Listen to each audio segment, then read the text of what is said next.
ቻናላችንን ላይክ፣ ሼር፣ ኮሜንት ያርጋችሁ ከሐሙድ ቲቪ ጋር ቤተሰብ ይሁኑ። ብዙዎች የቤት ባለቤት ያደረገው ዲኤምሲ ሪል ስቴት እነሆ አሁን ደግሞ እድሉ ላመለጣችሁ ለውድ ደንበኞቻችን የመንደሩን የመጨረሻውን ብሎክ ከ30% ቅናሽ ጋር አቅርበንሎታል። ውብይታን ከነፋሻማ አየር ጋር የያዙ ቤቶች በ8% ቅድመ ክፍያ።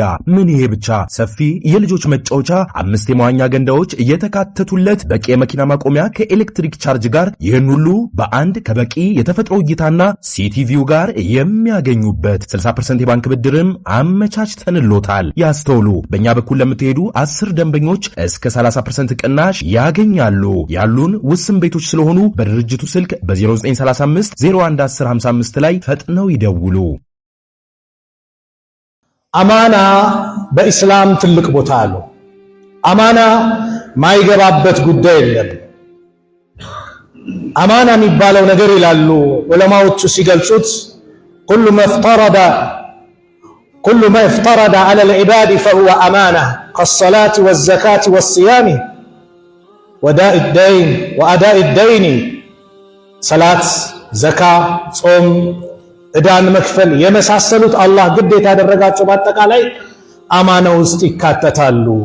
አላህ ቁርአን ላይ ይህን አማና ሁላችንም እንድንወጣ በደንብ አድርጎ ገሰጸን፣ መከረን። ኢነላሃ ያእሙሩኩም አን ቱአዱል አማናት ኢላ አህሊሃ። አላህ አማናዎችን አደራዎችን ወደ ባልተቤቶቻቸው እንድትመልሱ ያዛችኋል። ወኢዛ ሐከምቱም በፈረዳችሁም ጊዜ በይነ ናሲ በሰዎች መካከል አን ተሕኩሙ ቢልዓድል በፍትህ እንድትፈርዱ በትክክል እንድትፈርዱ አላህ ያዛችኋል። ኢነላሃ ኒዕማ ያኢዱኩም ቢህ አላህ በእርሱ የሚገስጻችሁ ነገር ምን ያማረ ነው። ኢነላሃ ካነ ሰሚዐን በሲራ አላህ ሰሚም ተመልካችም ነው ብሏል። አላህ አማናን ወደ ባለቤቷ እንድትመልሱ እንድታደርሱ አላህ ያዛቸዋል። አማና የሚባለው ነገር አላህ አስቀድሞ ለሰማያት ለምድር አቀረበ። አማና ኢና አረድና አልአማነተ ዐለ ሰማዋት ወልአርድ እኛ አደራን በሰማያት በምድር አቀረብን አለ። ወልጅባል ለተራራም አለ ፈአበይነ አን የሕሚልነሃ መሸከሟንም እምቢ አሉ ፈሩ። ወአሽፈቀ ሚንሃ ከሷም ፈሩ። ወሐመለሃ ልኢንሳን የሰው ልጅ ግን ተሸከማት። ኢነሁ ካነ ዘሉመን ጀሁላ እርሱ በጣም በደለኛና ተሳሳች ነውና እሺ ብሎ ተሸከመ። አብዱላህ ብኑ አባስ ረዲየላሁ አንሁ አማና ማለት አላህ ግዴታ ያደረገው ነገር በአጠቃላይ አማና ነው። ضحاك የሚባሉት የአብዱላህ ብኑ አባስ ተማሪ ናቸውና ከአብዱላህ ብኑ አባስ ይዘው ሲናገሩ ምን ይላሉ? ኢና አረድና አልአማነተ ዐለ ሰማዋት የሚለው መጀመሪያ ይሄ ቁርአን ሲመጣ ፈለማ ኡሪደት አላ አደም ወደ አደም የቀረበች ጊዜ አይ ረቢ ወመል አማና አማና አደራ ማለት ምንድነው ብሎ አደም ጠየቁ። ቃል ቂለ ኢን አደይተሃ ጁዚት አማናህን በተገቢ ሁኔታ ከተወጣ ምትመነዳበት፣ ወይን ደያዕተሃ ኡቂብተ ካበላሸው ካጠፋኸው ካልሰራኸው ካልተወጣው እኮ ደግሞ የምትቀጣበት ነው። የዚህ ጊዜ አደም ምናሉም አይ ረቢ ሐመልቱሃ ቢማ ፊሃ ከነጣጧ ካለው ነገር በአጠቃላይ ተሸክሜያለሁ ተቀብያለሁ አሉ። ከዛ ምን አሉ አብዱላህ ብኑ አባስ ፈማ መከሰ ፊል ጀና ኢላ ቀድረ ማ በይነ አልዐስሪ ኢላ ጉሩብ ሸምስ ጀነት ውስጥ አልቆዩም አደም ከዐስር እስከ ፀሐይ እስክትጠልቅ ያለችው ሰዓት ቢሆን እንጂ። ሐታ አሚለ ቢልማዕሲያ ወንጀል ላይ ወደቁ፣ የተከለከሉትን ዛፍ በሉ። ፈኡኽሪጀ ሚንሃ ከሷ ወጡ። ይህ ሁሉ እንግዲህ የአማናን ከባድነት አላህ እየነገረን ነው። ነቢዩ ሰለላሁ ዐለይሂ ወሰለም በአንድ ሐዲስ አነስ ሲናገሩ ምን ይላሉ? ላ ኢማነ ኢማን የለም ሊመን ላ አማነተ ለሁ አማና የሌለው አደራ ማይጠብቅ ሰው ኢማን የለውም። ወላ ዲነ ዲንም የለውም ሊመን ላ አህደ ለሁ ቃል ኪዳኑን ለማይሞላ ሰው ምን የለውም ዲን የለውም። ይሄ ማለት ምንድን ነው? እኛ በተቀመጥን ባለንበት ኃላፊነት በአጠቃላይ አማና አለብን። ያንን አማና አለመወጣት ከባድ ነው፣ በጣም ከባድ ነገር ነው። ስለዚህ ዛሬ ላይ ፊት ለፊታችን ምርጫ የሚባል ነገር መጥተዋል። ሱብሃንአላህ 2003 መጨረሻ አካባቢ አንዳንድ ፈትዋዎች ሲሰጡ ነበር አይደለ? የኢትዮጵያ ሙስሊሞችን የማይወክሉ ነገሮች። ከዛ በኋላ ወደ 2004 ላይ ደግሞ የኢትዮጵያ ሙስሊም ያለ ፍላጎቱ በመንግስትም በተለያዩ አካላት ጫና ሲደረግበት እምነቱን ሊበርዙበት ከእስራኤል ከምን የተወጣጡ ይሄ ነው ለኢትዮጵያ ሙስሊም የሚመቸው ነገር ብለው ጥናተኞች መጥተው ሲያቀርቡ ለኛ ሲመርጡልን ለኛ ሲያዝኑልን አስቡ ሲያዝኑልን ስላችሁ በጣም ለኛ የተቆረቆረ መስለው ግን ሊያጠፉን ሲቀርቡ ከመስጊዶቻችን ሊያበሩ ሲመጡ የሙስሊም እህቶቻችን ሂጃብ ጭምር ኒቃብ የለበሱ ያወያ ሴት ተማሪዎች ይሄ ጥቁር ከፈን ነው እያሉ መጅሊስ ላሉት አመራሮች ሲናገሩ ነበር ጊዜ ታስታውስታላችሁ። በዛ ሰዓት ሙስሊሙ ማህበረሰብ አንድ ሆኖ ምርጫችንን እናከናውን፣ መሪዎቻችንን ምናገኘው መስጊድ ነው፣ ቀበሌ አይደለም፣ ወረዳ አይደለም። ምክንያቱም የሚሰግደው የሚጾመው አማና የሚጠብቀው መልካምነቱን የምታውቀው መስጊድ ያለው ሰው፣ ከመስጊድ ውጭ ያለው ሰው ማንነቱን አታውቀውም። ስለዚህ ሙስሊሙ ምን አለ? ምርጫችንን በምን ይላል? በመስጊዳችን ነው ጥያቄ አነሳ። ምን አሉን እነሱ? አይሆንም እንደ ፖለቲካ አድርገው በቀበሌ ነው አሉ። ቅድም ኡስታዝ መሐመድ አባተ እኔ የተመረጥኩት አለ አንደኛው አለ ምንድነው ባህሩ? ስለማልሰግድ ስለመጠጣ ስለማጨስ ነው። አሁን መስጊድ እንደዚህ አይነት ሰው ይሄንን ስንል መስጊድ እንምረጥ ስንል ምን ተባለ? ቀበሌ ምረጡ ተባለ። ሙስሊሙ ታግሎ የመከራ አይነት ሐቂቃ በዘመናችን የዚህ ትውልድ ዘመን በዚህ ትውልድ ያለ ሙስሊም ብዙ መከራዎችን አላህ አሳይቶታል። ለምኑ? ለጥንካሬው ለወደፊት ተስፋው ጽናት እንዲኖረው አላህ በትንሽ ጊዜያት አሳይቶታል። የአላህን ተአምር የተመለከተ ሙስሊም ነው ይሄ ትውልድ ማለት። ስለዚህ አላህን ሊያምዝ ሊክድ አይገባም። ሁሉ አላህን አመስገኝ ነው በአማና ሊቀጥል የሚገባ ሙስሊም ሆነ አለበት። አላሳየንም? ሲያስሩ ሲገርፉ የነበሩት በተራቸው የታሰሩትን አላህ አላሳየንም? ስንት እህቶቻችን ሂጃባቸው ተነጥቀዋል። ስንት እህቶቻችን ተደፍረዋል። ስንት ወንድሞች እህቶች ከሀገር ተሰደዋል፣ ተገለዋል። መከራ ያልቀመሰች እናት የለችም። በልጇ መታሰር ብዙ መከራ ያላየች እናት የለችም። በአካባቢያችን ላይ ብዙዎችን አይተናል። አላህ ደግሞ የቀጣቸው በምን ሐታ ታዚያ እንኳን ሲመጣባቸው ሰው ያልደረሳቸው በምን ይሄ ልጆቻችን ያሳሰረ ነው ልጆቻችን ላይ የተለያየ ነገር ያደረገ ነው ብሎ ያዩት ያ ሁሉ ስቃይ ምን ነበር ታዲያ? ምርጫችንን የት እናድርግ ነው? መስጂድና ደርግ የሚል ነበር ያ ሁሉ መከራ ያየ ነው።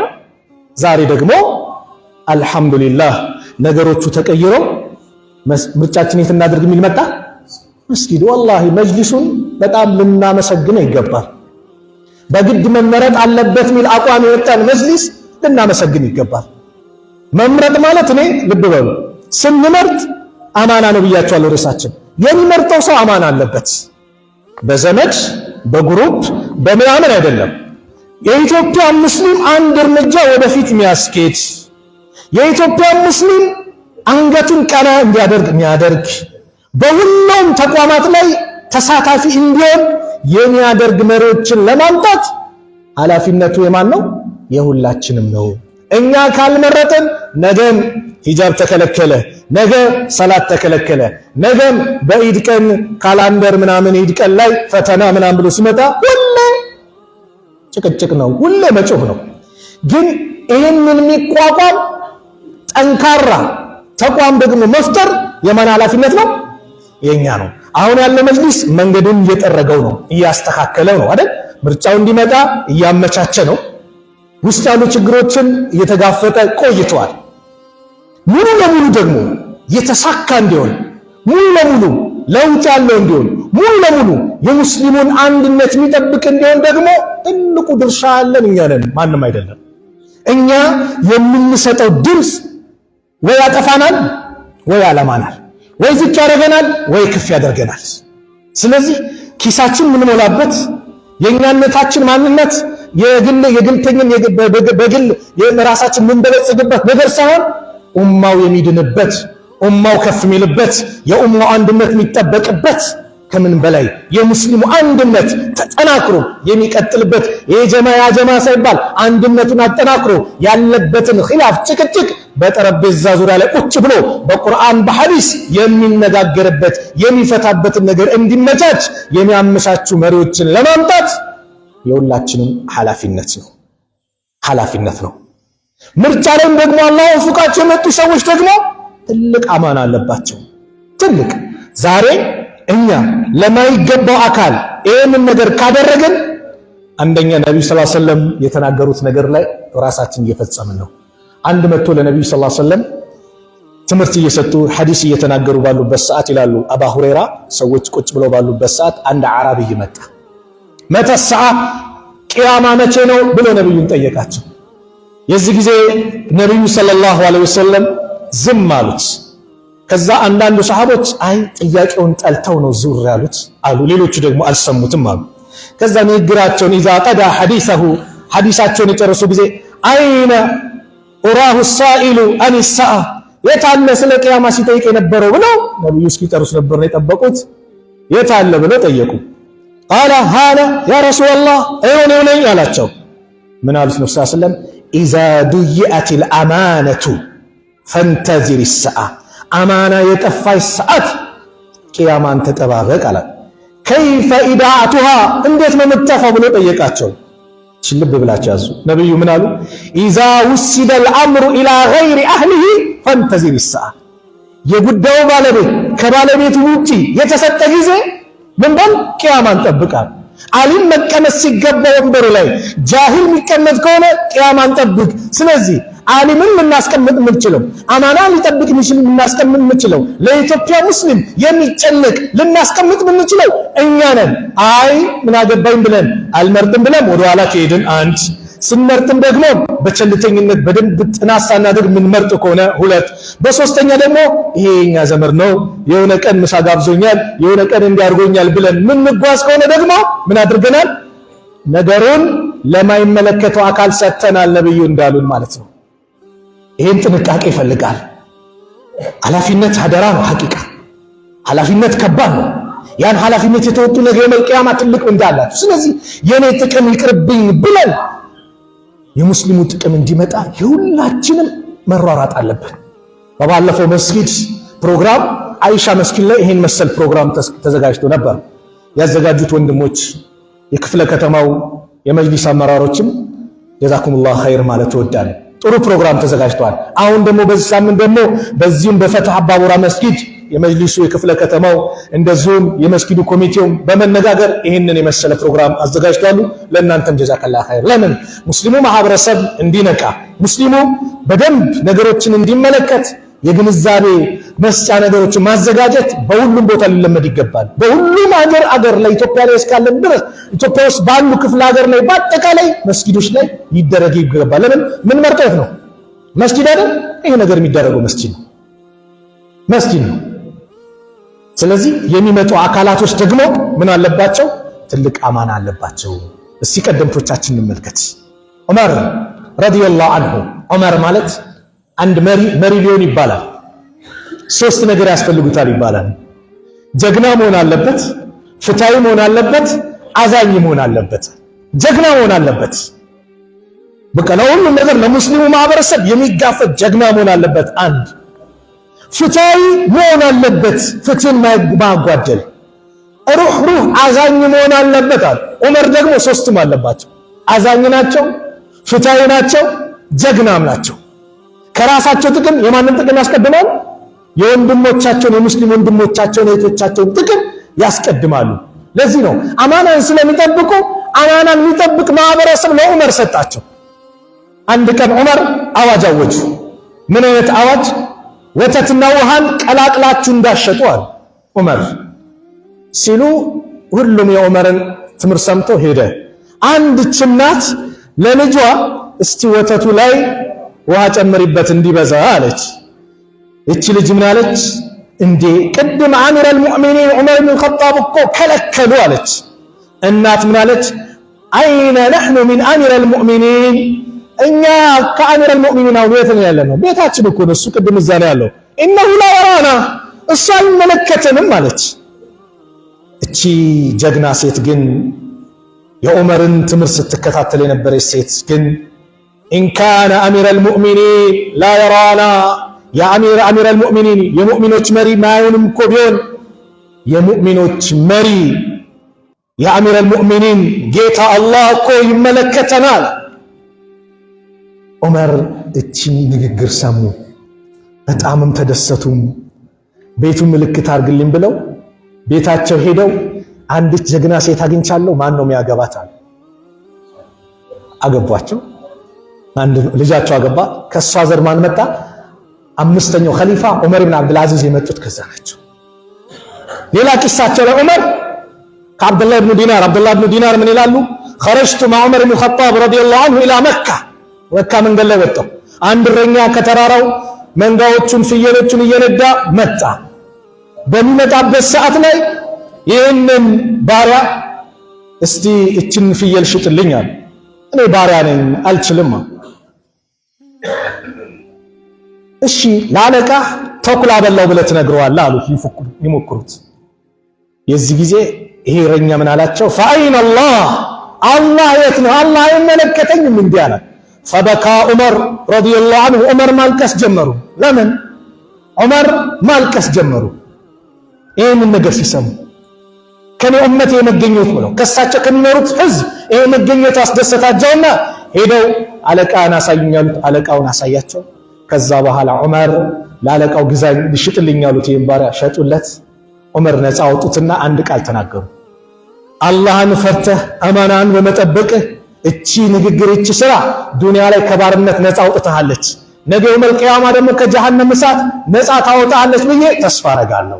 ስለዚህ ይሄ አማና መሪው ነው የሚመጣል፣ አማና አለበት አማናን መጠበቅ። የኛ አማናን ግን እንዳንረሳ። መሪው ነው የሚመጣው፣ አማናውን እንዲጠብቅ የምናደርገው እኛ ነን። በምን ከተባለ የምንሰጠው ድምፅ የምንመርጠው ምርጫ እኛ ላይ ትልቅ ኃላፊነት አለ። ትልቅ ኃላፊነት አለ። ሸክስ ጨርሱ ነገር ትልቅ ኃላፊነት አለ።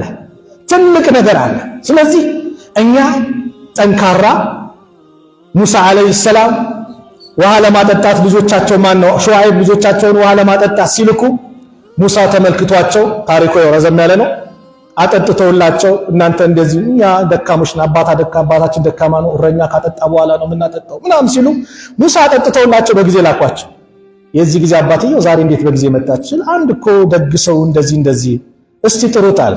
فجاءته إحداهما ይላል ቁርአን። አንዷ መጣች ተምሺ على استحياء በህፍረት የምትሄድ ስትሆን قالت إن أبي يدعوك ليجزيك أجر ما سقيت لنا አባታችን እኮ ላጠጣህልን ነገር ደሞዝ ሊሰጥህ ምን ትላለች? ይፈልግሃል ይመጣ ነው።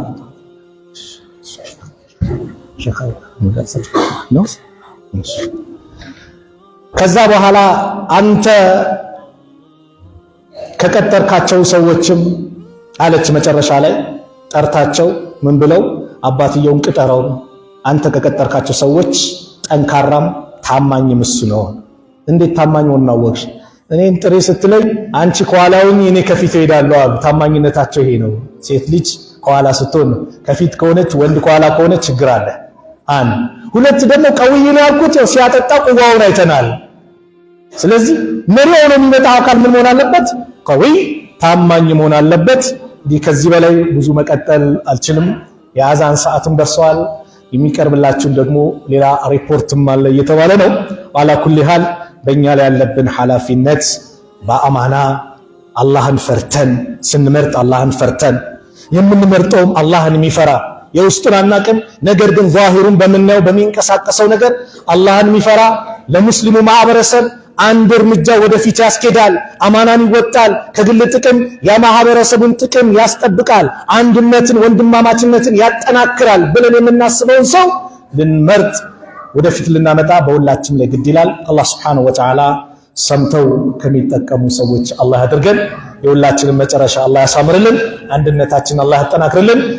የሙስሊሙ ማህበረሰብ ጥንካሬን የሚያጠናክር ለሙስሊሙ ማህበረሰብ የሚጨነቅ አንድነት ጉዳይ የሚያስጨንቀው የሙስሊሙ ጉዳይ የሚያሳስበውን መሪዎችንም ደግሞ አላህ ያምጣልን። አሁን ያሉትን መሪዎቻችንን አላህ ያቆይልን፣ ጠንካራ አላህ ያርጋቸው። አላህ Subhanahu Wa Ta'ala ይሄንን ላደረጉት ለተንቀሳቀሱት ምርጫ እንዲደረግ እንቅስቃሴ አድርጓሉ። መጅሊሱ ልፋት አድርጓል። ውስጥ ያሉ ነገሮች እንዲጠሩ እንቅስቃሴ አድርጓል። ብዙ ስራዎች ሰርተዋል። ለሰሩት ስራ በጠቃላይ አላህ ምንዳውን አላህ ይለግሳቸው፣ ጥንካሬውን አላህ ይወፍቃቸው። ረበና አቲና ፊ ዱንያ ሐሰና ፊል አኺረቲ ሐሰነተ ወቂና አዛበናር ወሰለላሁ ዐላ ነቢና ሙሐመድ ወዐላ አሊሂ ወሰህቢሂ ወሰለም ወአኺሩ ዳዕዋና አልሐምዱሊላሂ ረቢል ዓለሚን። አሰላሙ ዐለይኩም ወረሕመቱላሂ ወበረካቱሁ።